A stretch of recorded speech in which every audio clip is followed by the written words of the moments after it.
मैं आपको एक फॉर्मूला बताता हूं कि जब वेलोसिटी आपको x की टर्म्स में गिवन हो तो आपको क्या करना है। ये फॉर्मूला बहुत ज्यादा आपके काम आएगा। आपको पता है कि एक्सेलरेशन होता है dv/dt, है ना। तो आपको क्या करना है, आपको इसको dx से मल्टीप्लाई कर देना है और dx से डिवाइड कर देना है। थोड़ा dt को बोलिए कि भैया जरा उधर खिसको। हेलो स्टूडेंट्स, कैसे हो? सब बढ़िया? चलो बहुत बढ़िया। अब हम करते हैं motion in a straight line का नेक्स्ट टॉपिक, जो कि है एक्सेलरेशन। एक्सेलरेशन में क्या पढ़ना है बच्चों, चलो शुरू करें और ध्यान से सुनना, बहुत इंपॉर्टेंट टॉपिक है। एक एक चीज आपको क्लियर करनी है यहाँ एक्सेलरेशन के बारे में। मैं जो भी बता रहा हूं उससे रिलेटेड एग्जांपल्स दूंगा और पास्ट ईयर क्वेश्चंस भी डिस्कस करूंगा मैं आपसे, जो भी आपके लिए इंपॉर्टेंट हैं या जो आपको डिफिकल्ट लगेंगे खुद करते हुए, तो मैं सब यहाँ पे कॉन्सेप्ट्स कवर कर दूंगा।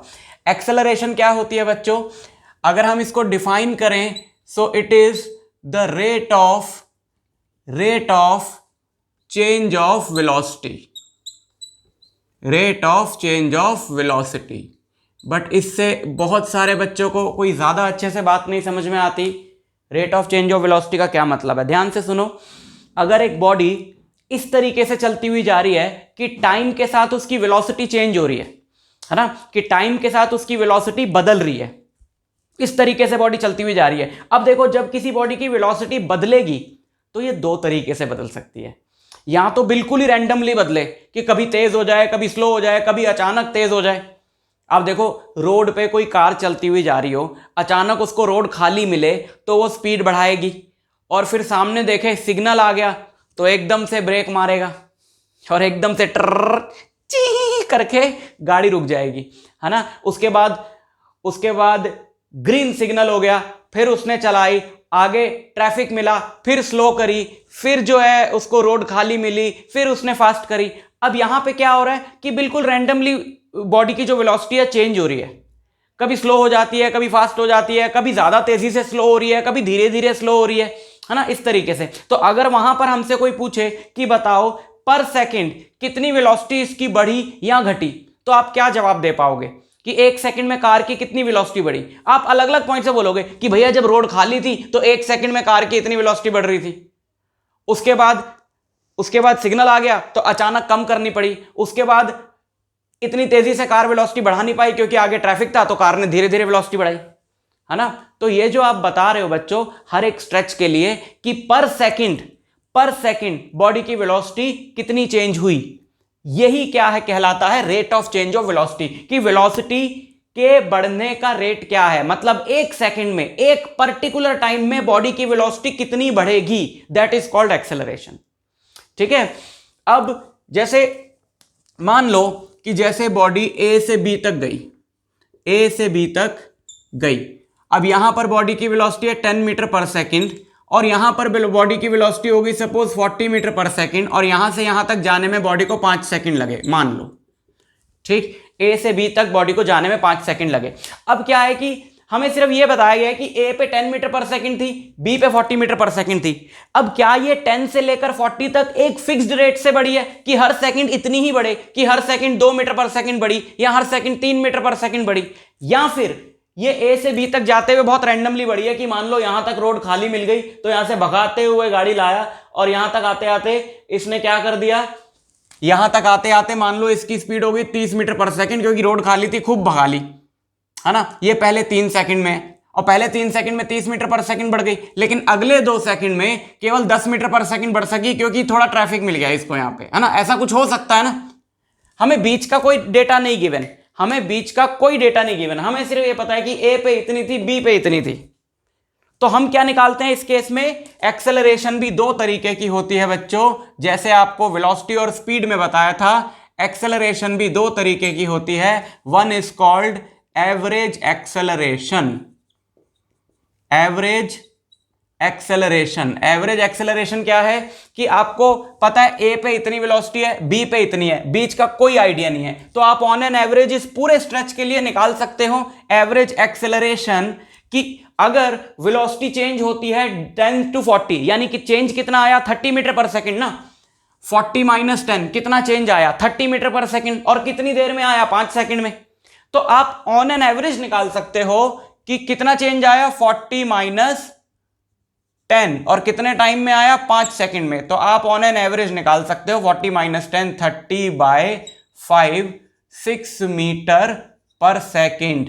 क्या इसकी यूनिट मीटर पर सेकंड होगी? नहीं सर, मीटर पर सेकंड तो वेलोसिटी की यूनिट थी, वो तो सिर्फ न्यूमरेटर में आएगा, डिनोमिनेटर में एक और सेकंड आएगा। तो इसको थोड़ा सा मैं सिर्फ यूनिट को यहां पे आपको सॉल्व करके दिखाऊं, metre per second by second, जिसको मैं लिख सकता हूं second divided by 1। So this will be meter per second, ये ऊपर चला जाएगा 1/सेकंड, so it is meter per second square. जिसका लॉजिक ये बनता है, ठीक है, मैथमेटिकली वो स्क्वायर आ रहा है तो हम लोग बोल देते हैं metre per second square, but logic ये बनता है कि it is basically metre per second.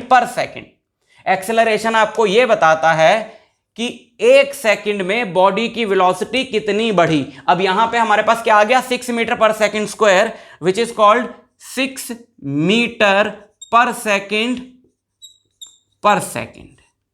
है ना।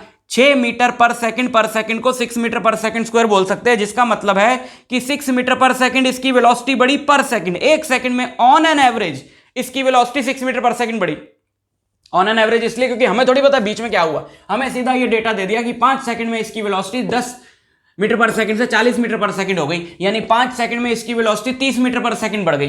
तो अगर इसकी 5 सेकंड में वेलोसिटी 30 मीटर पर सेकंड बढ़ी है तो ऑन एन एवरेज 1 सेकंड में तो 6 मीटर पर सेकंड बढ़ेगी ना। So that is called average velocity. बीच का कोई आइडिया नहीं है। अब जरूरी नहीं है कि यहां से यहां तक जाती हुई हर 1 सेकंड में इसकी वेलोसिटी 6 मीटर पर सेकंड बढ़ी हो, ऐसा जरूरी नहीं है ना कि हर 1 सेकंड में इसकी वेलोसिटी 6 मीटर पर सेकंड बढ़ी हो। जैसे आपको बताया, यहां भैया खाली मिल गया तो इसने भगा ली गाड़ी, यहां पे थोड़ा ट्रैफिक मिला तो स्लो करनी पड़ी। पर हमें बीच के डेटा से अगर मतलब नहीं है, हमें सिर्फ ये पता है कि यहां पे वेलोसिटी कितनी है, इतनी है v2, यहां पे है v1 और पूरा v1 से v2 चेंज होने में टाइम लगा t, तो हम एवरेज एक्सेलरेशन निकाल देते हैं। एवरेज एक्सेलरेशन निकाल देते हैं v2 - v1 by time t। But that time can also be taken in time line, ऐसे जैसे मान लो मेरे को ये गिवन हो कि बॉडी यहां पर है, इसकी वेलोसिटी v1 है t1 टाइम पे। मान लो उसने यहां से मेजर करना शुरू किया था, 0 सेकंड ये था उसके लिए, लेकिन उसने हमको पहली वैल्यू बताई 2 सेकंड पे और दूसरी वैल्यू बताई 8 सेकंड पे। तो सपोज पहली वैल्यू उसने मेरे को बताई t1 टाइम पे, दूसरी वैल्यू मेरे को बताई t2 टाइम पे और बोला एवरेज एक्सेलरेशन निकालो। तो मेरे लिए जो टाइम होगा यहां से लेकर यहां तक का वो क्या होगा, t2 - t1। वही हमारा यहां पे क्या था, 6 सेकंड, क्योंकि हमने मान लिया कि ये 0 से काउंट हो रहा है तो और ये 5वें सेकंड पे ये चेंज हुआ है ना। तो टोटल 5 सेकंड, तब भी हमने t2 - t1 ही किया ना। 5 - 0, 5 - 0 विल बी 5। तो this whole time is what, it is t2 - t1। तो हम ये बोल सकते हैं कि एवरेज एक्सेलरेशन, एवरेज इसको मैं लिख देता हूं, एवरेज एक्सेलरेशन इज दिस। ठीक है, समझ में आया फॉर्मूला। बट ये फॉर्मूला कब लगाना है, ये फॉर्मूला सिर्फ मैग्नीट्यूड पे काम कर रहा है, वेक्टर्स पे तो काम नहीं कर रहा। यहां पे हमने वेक्टर फॉर्म में नहीं लिखा, वेक्टर फॉर्म में भी बड़ा इंपॉर्टेंट है इसका फॉर्मूला। वेक्टर फॉर्म में ए average vector is v2 vector minus v1 vector by t2 - t1, because acceleration is change in velocity by time taken to change. Time is scalar but velocity is vector, है ना, and change in velocity will also be vector। भैया दो vectors का जो difference है वो vector ही तो होगा, तो vector by scalar it is vector. इसका मतलब है कि एक्सेलरेशन वेक्टर क्वांटिटी है, बिकॉज इसकी डायरेक्शन होती है बच्चों। इसकी डायरेक्शन किस तरफ होती है, जिस तरफ बॉडी की वेलोसिटी चेंज हो रही हो। जिस तरफ बॉडी चल रही हो उस तरफ नहीं, जिस तरफ बॉडी की वेलोसिटी चेंज हो रही हो। अब इसका क्या मतलब है, देखो फिर इस पे न्यूमेरिकल कराता हूं मैं वेक्टर फॉर्म वाले पे। पहले इसका मतलब समझ लो। जैसे इसको मैंने ऊपर फेंका, ठीक है, अब जब ये ऊपर जा रहा है तो ये स्लो हो रहा है। जब आप एक बॉडी को ऊपर फेंकते हो तो वो धीरे धीरे स्लो होती है। मेरे को बड़ा मजा आता है फेंकने में, इसलिए मैं बार बार एग्जांपल देता हूं। जब किसी बॉडी को ऊपर फेंकते हो तो धीरे धीरे वो स्लो होती जाती है, स्लो होते होते टॉप पे जाके उसकी वेलोसिटी 0 हो जाती है, और जब वो नीचे गिरती है फिर वो फास्ट होती है। तो क्या इससे आपको पता नहीं चला कि बॉडी अपनी वेलोसिटी बढ़ाना तो नीचे की तरफ ही चाहती थी, बॉडी अपनी वेलोसिटी नीचे की तरफ ही बढ़ाना चाहती थी। जब आपने उसको ऊपर फेंका, उसको एक इनिशियल वेलोसिटी दे दी, तो बेचारी क्या करे, अब बढ़ाना वो नीचे की तरफ ही जाती है, बट आपने ऊपर फेंक दिया तो बेचारी ऊपर जा रही है, लेकिन क्योंकि वो नीचे की तरफ बढ़ाना चाहती है तो स्लो होती जाती, स्लो होती जाती, स्लो होती जाती है, और जब नीचे गिरती है तो बोलती आहा मेरे को मेरी डायरेक्शन मिल गई, मैंने तो इधर ही बढ़ना था। रियल लाइफ एग्जांपल्स भी तो है ना, बच्चे को जो मर्जी करा लो, जो उसका मन है उसी तरफ खिंचता जाता है, खिंचता जाता है, खिंचता जाता है ना।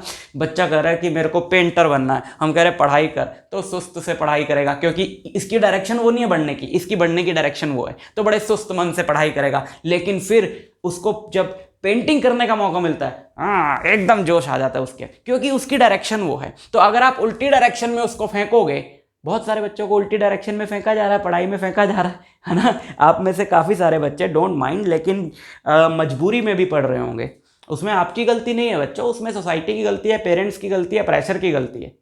तो आप ये मजबूरी में ये काम हो रहा है, लेकिन जैसे आपको मौका मिलेगा अपनी राह पे चलने का, आप दौड़ के जाओगे। तो बॉडी जिस तरफ जा रही हो, बॉडी जिस तरफ जा रही हो, इसका मतलब ये नहीं है कि उसी तरफ वो जाना भी चाहती है, वो अपनी वेलोसिटी तो दूसरी तरफ बढ़ाना चाहती है, लेकिन मजबूरी में जा रही है, क्योंकि उसको धक्का मिला है इनिशियली, जैसे आपको अपने पेरेंट्स से मिला है या पेरेंट्स को सोसाइटी से मिला है, वैसे ही बॉडी को एक इनिशियल धक्का मिला, वो मजबूरी में उधर जा रही है, लेकिन पलटेगी कभी ना कभी। कब तक जाएगी? कभी ना कभी पलटेगी, फिर स्पीड से आएगी, फिर सोसाइटी सामने खड़ी हो तो भी उनको धक्का मार के निकल जाएगी, है ना। सो जिस तरफ बॉडी वेलोसिटी बढ़ाना चाह रही हो वो होती है एक्सेलरेशन की डायरेक्शन, ठीक है ना। तो जैसे ये बॉडी ऊपर जा रही है, ऊपर जा रही है, ऊपर जा रही है, तो बोलोगे वेलोसिटी की डायरेक्शन तो ये है, लेकिन एक्सेलरेशन की डायरेक्शन ये है, क्योंकि बढ़ना तो इस तरफ जा रही है। तो डायरेक्शन है ना एक्सेलरेशन की, तो डायरेक्शन है तो मतलब क्या है, ये क्या है, वेक्टर क्वांटिटी है। ये क्या है, वेक्टर क्वांटिटी। समझ में आई बात? अभी और क्लियर कर देंगे इसकी डायरेक्शन के बारे में, लेकिन क्लियरली पता चल जाता है कि किस तरफ बॉडी जो है वो अपनी वेलोसिटी बढ़ाना चाह रही है या किस तरफ घटाना चाह रही है, उसी तरफ उस एक्सेलरेशन की डायरेक्शन होगी। और तो एक बात तो क्लियर हो गई कि वेलोसिटी की डायरेक्शन में एक्सेलरेशन की डायरेक्शन जरूरी नहीं है हो। अब जैसे बॉडी जब ऊपर जा रही है तो एक्सेलरेशन नीचे है, वेलोसिटी ऊपर है, क्योंकि बॉडी ऊपर जा रही है, लेकिन जब बॉडी पलटेगी तो फिर वेलोसिटी भी नीचे है, एक्सेलरेशन भी नीचे है ना। तो इस बात का आपको ध्यान रखना है। अच्छा, अब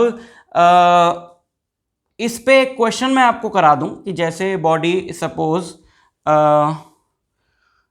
इस वाले फॉर्मूले पे ए, एक बार तो इस फॉर्मूले को लिखे हम, a average vector is v2 minus v1 by t2 minus t1। अगर तो बॉडी स्ट्रेट लाइन में है, अगर तो बॉडी सीधी सीधी ही जा रही है, ये दोनों ही सेम डायरेक्शन में पॉइंट कर रही है, v1 भी सेम डायरेक्शन में पॉइंट कर रही है, v2 भी सेम डायरेक्शन में पॉइंट कर रही है, तो सिर्फ हमारा काम किससे चल जाएगा, हमारा काम चल जाएगा सिर्फ मैग्नीट्यूड लेने से, हमको डायरेक्शन लेने की जरूरत नहीं पड़ेगी।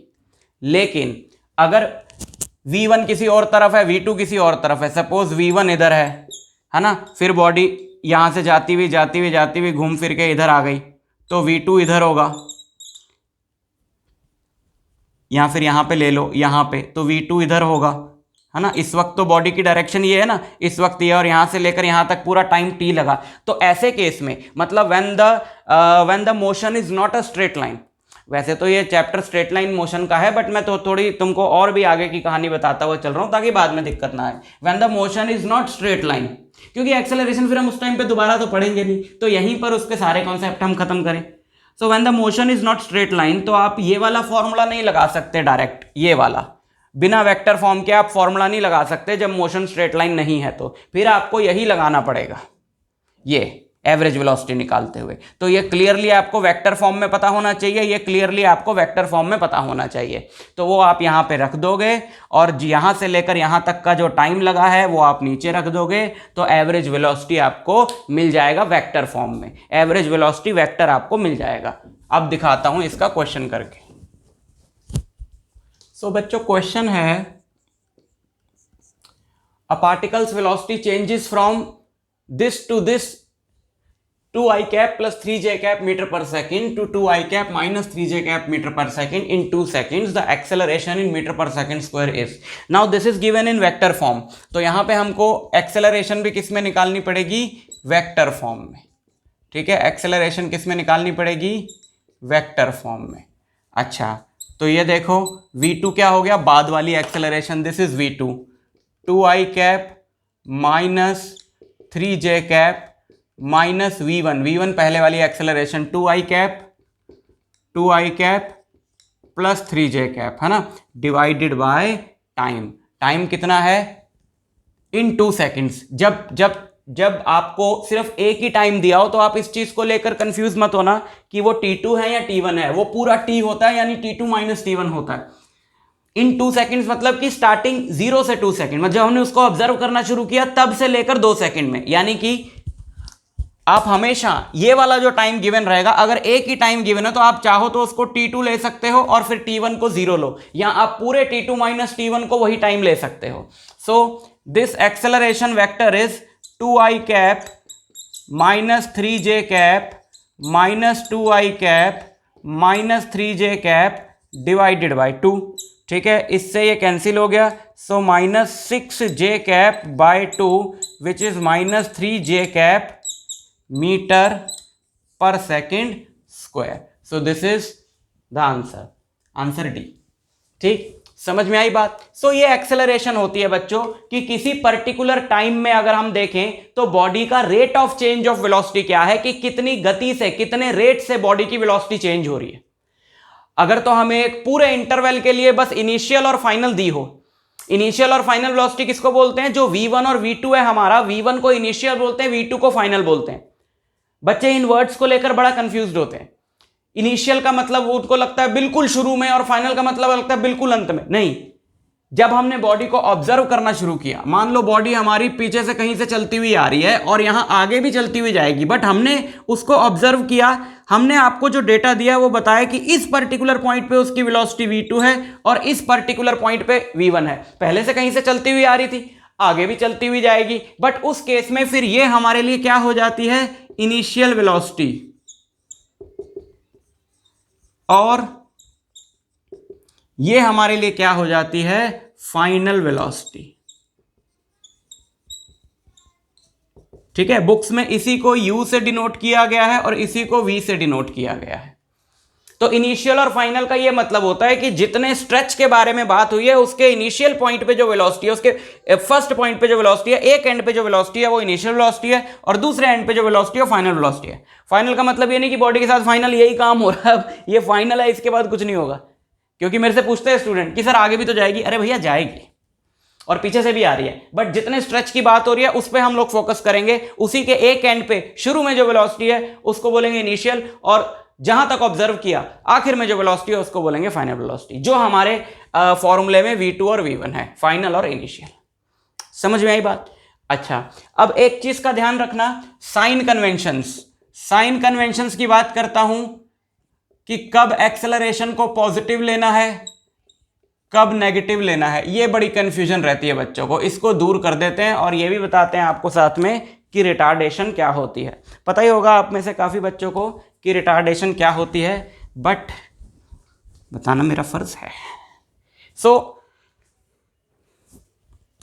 पहले तो साइन कन्वेंशंस की बात करूं, आपको क्या करना है कि आप क्वेश्चन सॉल्व करने से पहले जब भी क्वेश्चंस में वेक्टर्स इन्वॉल्व हो, अब जैसे काइनेमेटिक्स इस चैप्टर से क्वेश्चन आएगा तो एक्सेलरेशन भी होगी, वेलोसिटी भी होगी, डिस्प्लेसमेंट भी होगी, वेक्टर्स इन्वॉल्व हो जब भी क्वेश्चन के अंदर, तो आपको पहले अपने साइन डिसाइड कर लेने चाहिए कि मैं किस तरफ पॉजिटिव लूंगा, किस तरफ नेगेटिव लूंगा।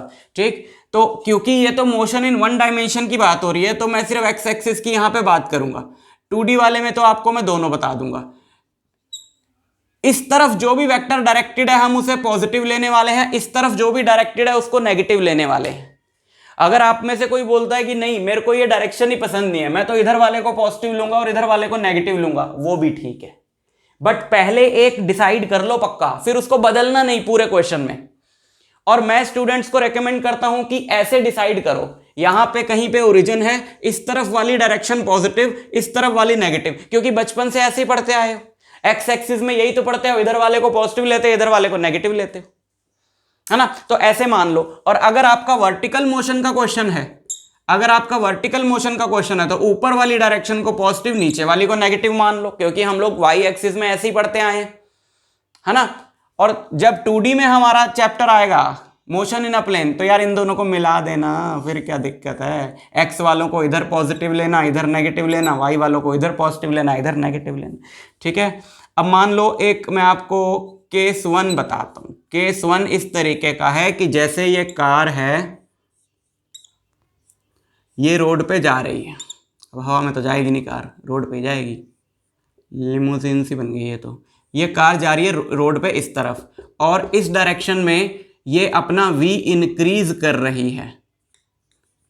भाई रोड खाली मिल गई भाई साहब को, ये जो यहाँ पर ड्राइवर भाई साहब बैठे हैं, इनको रोड खाली मिल गई, इन्होंने गाड़ी भगाई। गाड़ी भगाई मतलब वेलोसिटी इंक्रीज हुई। अब जिस तरफ वेलोसिटी बढ़ रही है उधर एक्सेलरेशन की डायरेक्शन है ना। तो एक्सेलरेशन देखो, v तो है ही इस तरफ, v का जो डायरेक्शन है वो ये है, एक्सेलरेशन का भी यही डायरेक्शन है, क्योंकि इधर ही बढ़ रही है वेलोसिटी, इधर ही बढ़ रही है ना। अच्छा, तो हम क्या लेंगे, हमने इधर वाली डायरेक्शन को पॉजिटिव माना हुआ है, तो क्वेश्चन में जो भी गिवन है वैल्यू, उसमें हम v को भी पॉजिटिव लेंगे और a को भी पॉजिटिव लेंगे। समझ में आई बात। एक और केस देखो तो और क्लियरली समझ में आएगा, फिर फॉर्मूले से भी समझाऊंगा। केस 2, ये जो कार है, अब ये भाई साहब चलते चलते इन्होंने देखा ही नहीं कि आगे जो है वो स्पीड वाले खड़े चालान काटने के लिए, ठीक है। आगे कौन खड़ा है, ये खड़े हैं यहाँ पे पुलिस वाले अंकल चालान काटने के लिए। अब इनको दूर से दिख गए, अब ये क्या करेंगे, ये तो बहुत तेजी से आ रहे थे, अब ये मारेंगे ब्रेक। अब ये ब्रेक मारेंगे तो क्या होगा, गाड़ी तो अभी भी इधर ही जाएगी, ब्रेक मारने से वापस थोड़ी घूम जाएगी, गाड़ी तो अभी भी इधर ही जाएगी, तो वेलोसिटी तो अभी भी इधर ही डायरेक्टेड है। बट अब ये स्लो हो रही है गाड़ी। स्लो होने का मतलब है कि ये एक्सेलरेशन, अब ये एक तरफ स्लो होने का क्या मतलब है कि दूसरी तरफ फास्ट होना चाहती है ना। ऊपर जब जा रही है तो ऊपर स्लो होने का मतलब ही है कि वो नीचे की तरफ फास्ट होना चाहती है। एक साइकिल तुम्हारी तरफ आ रही है, तुम उसको ऐसे करके धक्का मारो तो वो स्लो होती जाएगी, क्योंकि तुम उसको अब उधर भेजना चाह रहे हो। लेकिन वो इस तरफ जा रही है, लेकिन जाना उधर चाहती है, क्योंकि धक्का उस तरफ पड़ रहा है, तो इधर वो स्लो होती जाएगी। तो इस केस में now the acceleration is directed in this direction. अब तुमको जो वेलोसिटी दी होगी क्वेश्चन में, उसे तो तुम पॉजिटिव लोगे, लेकिन एक्सेलरेशन को क्या लोगे, नेगेटिव लोगे। आगे हम लोग इक्वेशंस ऑफ मोशन पढ़ेंगे, उसमें बड़ी काम आएगी ये चीज। सो दिस इज द केस। अगर वर्टिकल मोशन की बात करूं तो ये वो केस है ना, जब बॉडी डाउनवर्ड गिर रही है, जब बॉडी नीचे गिर रही है। जब बॉडी नीचे गिर रही है तो v बढ़ता है उसका, और नीचे की तरफ एक्सेलरेशन डायरेक्टेड है। लेकिन यहां पे क्या होगा, v डिक्रीज होगा, है ना। v डिक्रीज होने का, इस तरफ v डिक्रीज होने का क्या मतलब है कि v इस तरफ इंक्रीज होना चाहता है, तो एक्सेलरेशन इधर डायरेक्टेड है। ये वो केस है जब बॉडी ऊपर जा रही है तो वेलोसिटी घटती जाती है और एक्सेलरेशन अपोजिट डायरेक्शन में डायरेक्टेड होती है। और अब फॉर्मूले से अगर मैं देखूं, आप इतना दिमाग चाहे ना भी लगाना चाहो, केस 1 की अगर मैं बात करूं, क्योंकि वेलोसिटी बढ़ रही है तो कोई भी 2 टाइम इंटरवल लेंगे, पहला और बाद वाला, और फॉर्मूला लगाएंगे v2 minus v1 bye T. तो v2 हमेशा बड़ा होगा, v1 छोटा होगा इंक्रीजेस वाले केस के लिए, तो एक्सेलरेशन ऑटोमेटिकली पॉजिटिव आ जाएगी। लेकिन केस 2 के लिए अगर यही फॉर्मूला लगेगा एक स्ट्रेच के लिए, तो v2 माइनस v1 लगाऊंगा बाय टी, तो बाद वाली वेलोसिटी हमेशा कम आएगी ना, क्योंकि वो वेलोसिटी डिक्रीज हो रही है, बाद वाली वेलोसिटी कम आएगी, पहले वाली ज्यादा आएगी, तो ऑटोमेटिकली ये क्या आ जाएगी, नेगेटिव आ जाएगी, है ना। और नेगेटिव वाली एक्सेलरेशन को नेगेटिव एक्सेलरेशन तो बोल ही सकते हैं, इसको हम लोग रिटार्डेशन भी बोलते हैं, रिटार्डेशन। तो रिटार्डेशन कब है, जब वेलोसिटी और एक्सेलरेशन अपोजिट डायरेक्शन में डायरेक्टेड है, और एक्सेलरेशन कब हो रही है, जब वेलोसिटी और एक्सेलरेशन सेम डायरेक्शन में डायरेक्टेड है। तो साइन का आपने ध्यान रखना है, अगर वेलोसिटी और एक्सेलरेशन दोनों सेम डायरेक्शन में है तो दोनों का सेम साइन लो, पॉजिटिव लेते हो या नेगेटिव लेते हो वो आपकी मर्जी, लेकिन अगर दोनों अपोजिट डायरेक्शन में डायरेक्टेड है तो अपोजिट साइन लो, है ना। क्योंकि अगर कोई जिद्दी बच्चा आ जाए, बोले कि नहीं मैं इस वाली डायरेक्शन को पॉजिटिव लूंगा, इसको नेगेटिव लूंगा, तो उसके हिसाब से तो इन दोनों का ही साइन फिर नेगेटिव हो जाएगा, क्योंकि उसने इस वाली डायरेक्शन को नेगेटिव माना हुआ है, उसका भी आंसर करेक्ट आएगा, है ना। बस एक तरफ पॉजिटिव लेना है, दूसरी तरफ नेगेटिव लेना है, और क्यों लेना है उसका मैंने आपको लॉजिक भी बता दिया फॉर्मूले से।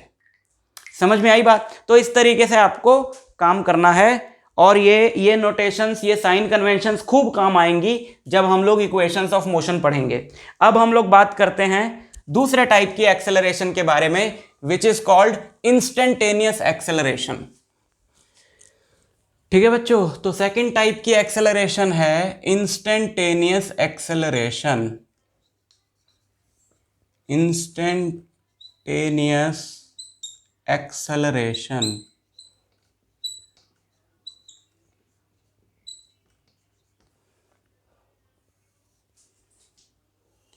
इंस्टेंटेनियस एक्सेलरेशन क्या है? जैसे अभी हमने एग्जांपल लिया कि यहां से 10 मीटर, यहां पे 10 मीटर पर सेकंड है बॉडी की वेलोसिटी और यहां पर 40 मीटर पर सेकंड है बॉडी की वेलोसिटी, और इस ए से बी पॉइंट तक जाने में क्या था, 6 था शायद, है ना, जो भी था, 6 सेकंड लगे मान लो, इसको 5 सेकंड लिया था ना हमने, 5 सेकंड लगे मान।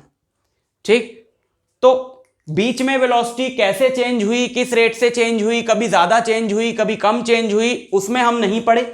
हमने इस पूरे स्ट्रेच के लिए बताया कि ऑन एन एवरेज 40 - 10 यानी v2 - v1 30/5 6 meter per second की एक्सेलरेशन है, which is called 6 meter per second square, but that is called average acceleration, है ना। But now we are interested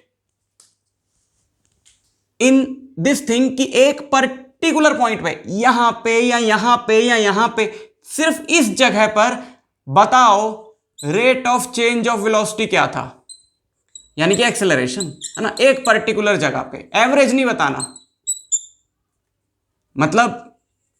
मतलब वही बात हो गई ना, जो कॉन्सेप्ट हमारा एवरेज स्पीड पे लगा, जो एवरेज वेलोसिटी पे लगा, वही एवरेज एक्सेलरेशन पे लगा, कि एक पूरे स्ट्रेच के लिए बताना है, इन अंदर की डिटेल में नहीं घुसना, तो एवरेज, लेकिन एक पर्टिकुलर पॉइंट के लिए बताना, इस पॉइंट के लिए अलग से, इस पॉइंट के लिए अलग से, इस पॉइंट के लिए अलग से, तो इंस्टेंटेनियस, है ना। क्योंकि बॉडी की वेलोसिटी 10 मीटर पर सेकंड से 40 मीटर पर सेकंड हुई है एकदम रैंडमली, क्योंकि हम बीच के पचड़े में पढ़े ही नहीं, लेकिन अगर हम पढ़ें तो हमें पता चलेगा कि ठीक यहां पे बॉडी काफी तेज चल रही थी और यहां पे इसकी एक्सेलरेशन थी मान लो 10 मीटर पर सेकंड स्क्वायर, लेकिन आगे उसको ट्रैफिक मिला, यहां पे जब हमने देखा तो वो आई 2 मीटर पर सेकंड स्क्वायर, और यहां पे तो वो रुकी ही हुई थी क्योंकि ये सिग्नल है 0 मीटर पर सेकंड स्क्वायर। तो हर एक पार्ट का अलग अलग चाहिए, that is we need acceleration for a particular instant and that is called instantaneous acceleration. We need acceleration, the value of acceleration for a particular instant and that is called instantaneous acceleration. तो मान लो इस छोटे से part के लिए इस stretch को थोड़ा सा बड़ा करके दिखाते हैं। आप मान लो ए से बी को हमने इनफाइनाइट पार्ट्स में डिवाइड कर दिया, वही डिफरेंशिएशन वाला फंडा, ए से बी को हमने इनफाइनाइट पार्ट्स में डिवाइड कर दिया, हर एक पार्ट इतना छोटा है, इतना छोटा, इतना छोटा है कि एक सेकंड का भी हजारों करोड़वां हिस्सा जो है, उतने टाइम की बात हो रही है यहां पे।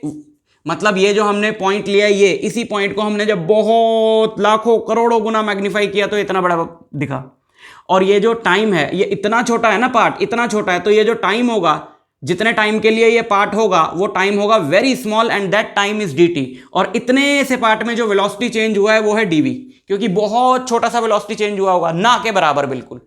सो this ratio change in velocity by time taken to change dv by dt, that is called instantaneous acceleration at this point. ठीक है, तो इंस्टेंटेनियस एक्सेलरेशन के लिए हमको वेलोसिटी का डेरिवेटिव चाहिए विद रिस्पेक्ट टू टाइम, और वो तभी होगा अगर हमारे पास वेलोसिटी का एक फंक्शन होगा टाइम के रिस्पेक्ट में। फॉर एग्जांपल हमें गिवन है कि मान लो वेलोसिटी जो है वो ऐसे गिवन है as a function of time, something like this suppose, ठीक, और हमें बोला है फाइंड एवरेज का, घुसा देते हैं इसमें क्वेश्चन, और इंस्टेंटेनियस का भी, average acceleration from 2 second to 4 second and instantaneous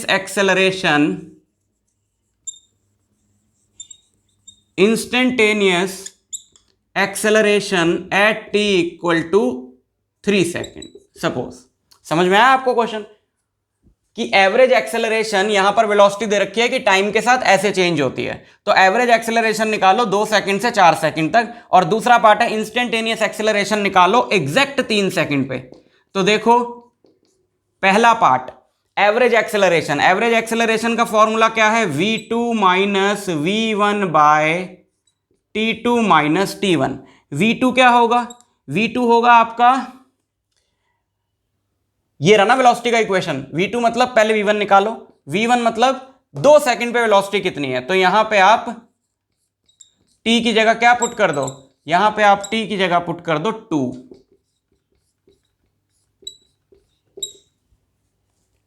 2 का cube 8 into 3 24 minus 8 minus 10 plus 6 28, 24 minus 8 16, 16 minus 10 6, 6 plus 6 12, so it is 12 meter per second, है ना, 12 मीटर पर सेकेंड होगी। v2 क्या होगा, v2 मतलब सेकेंड टाइम कौन सा, 4 सेकेंड पे, 4 सेकेंड पे ये क्या होगी, तो हम यहां पर t की जगह 4 पुट करें,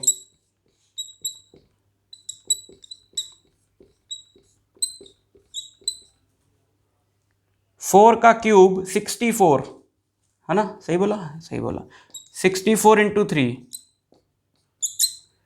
192 minus 16 into 2 32 minus 20 plus 6, so 192 minus 32 is 160, 160 minus 20 is 140 and plus 6 is 146 meter per second. तो बताओ एवरेज एक्सेलरेशन क्या होगी, average acceleration a average acceleration v2 minus v1 146 minus 12 by t2 minus t1, कितना time है, 4 minus 2, 146 minus 12 134 by 2 67 meter per second square, बाप रे कितनी ज़्यादा, ठीक है, 67 मीटर पर सेकेंड, एक सेकेंड में वेलोसिटी चेंज हो जाती है, तो प्रैक्टिकली थोड़ा सा मुश्किल है बट थ्योरेटिकली पॉसिबल है।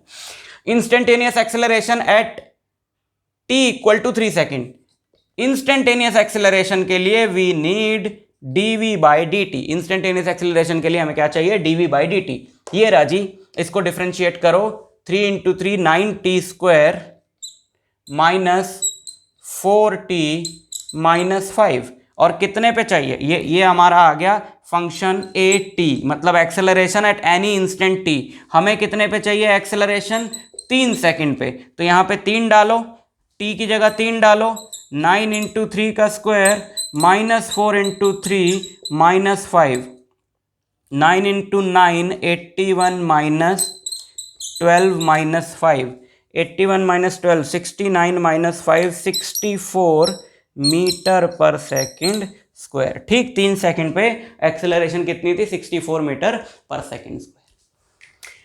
समझ में आया, इस टाइप के क्वेश्चन है। और एक बात का ध्यान रखना, हो सकता है इस टाइप के क्वेश्चन में आपको वेलोसिटी की जगह डिस्प्लेसमेंट का फंक्शन भी दिया हो, तो कोई बात नहीं, आप उसको डिफरेंशिएट करके पहले वेलोसिटी का फंक्शन निकाल लो t की टर्म्स में, v क्या होता है, v होता है ds बाई dt, तो उसको डिफरेंशिएट करके वेलोसिटी का फंक्शन आ जाएगा t की टर्म्स में, और उसके बाद पुट करके आगे का प्रोसीजर तो यही है ना।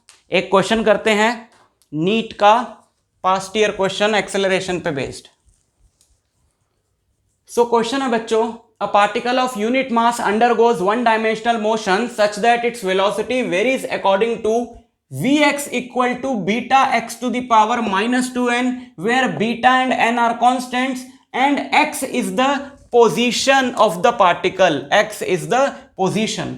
अब यहां पे देखो वेलोसिटी जो है वो टाइम का फंक्शन नहीं गिवन, पोजीशन का फंक्शन गिवन है।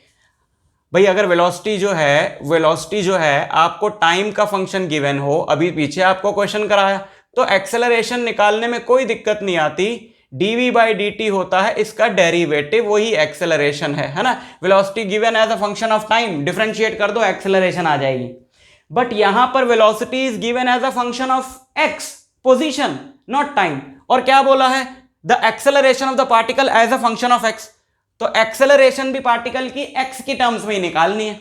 अब ये कैसे करें, तो एक तो आपको मैं बता दूं कि ये नीट 2016 का क्वेश्चन है, ठीक है, तो ये जरा इंपॉर्टेंट है, जरा ध्यान दो इस कॉन्सेप्ट पे। मैं आपको एक फॉर्मूला बताता हूं कि जब वेलोसिटी आपको एक्स की टर्म्स में गिवन हो तो आपको क्या करना है, ये फॉर्मूला बहुत ज़्यादा आपके काम आएगा। आपको पता है कि एक्सेलरेशन होता है dv/dt, है ना। तो आपको क्या करना है, आपको इसको dx से मल्टीप्लाई कर देना है और dx से डिवाइड कर देना है।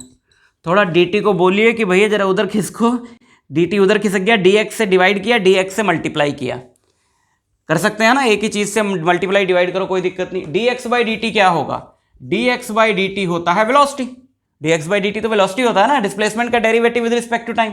इसकी जगह v लिख दो, तो v इंटू dv/dx, ये एक्सेलरेशन का फॉर्मूला बड़ा इंपॉर्टेंट है जब टाइम ना दिया हो तो। अब यहां पे क्या है, this is just the derivative of v with respect to x, तो हमारे पास v गिवन है as a function of x, तो हम इसको डिफरेंशिएट कर दे तो dv/dx आ जाएगा, वो dv/dx की वैल्यू होगी, और v की तो यही वैल्यू है, तो हमारे पास ये दोनों है, तो यहां पे हमारे पास एक्सेलरेशन आ जाएगा, एक्सेलरेशन आ जाएगा as a function of x, which is what v is what beta x की पावर -2n इंटू dv/dx। इसका डेरिवेटिव क्या होगा, बीटा तो कांस्टेंट है वो एज इट इज, x की पावर -2n, तो -2n आगे आ गया, x की पावर हो गई -2n -1। अब इस पूरे को सॉल्व करो, minus beta into beta square, और साथ में क्या है बीटा स्क्वायर -2n, है ना, तो -2n बीटा स्क्वायर, x की पावर -2n -1, बेस सेम होता, पावर से ऐड हो जाती है, तो -2n बीटा स्क्वायर x की पावर -4n -1। तो ये ऑप्शन देखो आप, -2n बीटा स्क्वायर x की पावर -4n -1, तो correct answer is option B. ठीक है, समझ में आया। तो ये कॉन्सेप्ट जरा दिमाग में बिठा लो, इसको नहीं भूलना। ठीक, तो ये एक्सेलरेशन के फंडे थे। इस टॉपिक पे बेस्ड एक वर्कशीट नीचे अटैच कर दिया आपकी प्रैक्टिस के लिए। मैं आपसे मिलता हूं नेक्स्ट वीडियो लेक्चर में अगले टॉपिक के साथ, तब तक के लिए ऑल द बेस्ट।